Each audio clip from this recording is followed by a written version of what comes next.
Alors que je poursuivais dans la même confusion, Jésus béni se montra brièvement et me fit comprendre que je n'avais pas écrit tout ce qu'il m'avait dit le jour précédent, au sujet de la différence entre vivre pour Dieu et vivre en Dieu. Il reprit sur le même sujet en disant « En vivant pour Dieu, l'âme peut être soumise à des troubles et à des amertumes, se montrer instable, sentir la pesanteur de ses passions et des interférences des choses terrestres. Mais pour l'âme qui vit en Dieu, c'est complètement différent. Comme elle vit dans une autre personne, elle laisse ses propres pensées pour épouser celles de l'autre. Elle épouse son style, ses goûts, et plus encore, elle quitte sa propre volonté pour prendre celle de l'autre.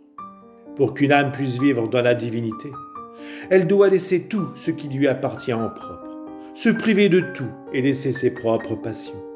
En un mot, tout abandonner pour tout trouver en Dieu.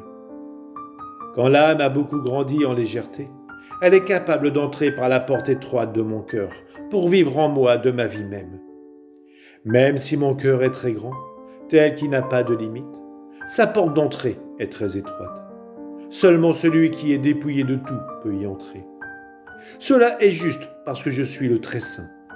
Je ne permettrai à personne qui serait un étranger à ma sainteté de vivre en moi. C'est pourquoi, ma fille, je te dis, essaie de vivre en moi et tu posséderas le paradis anticipé.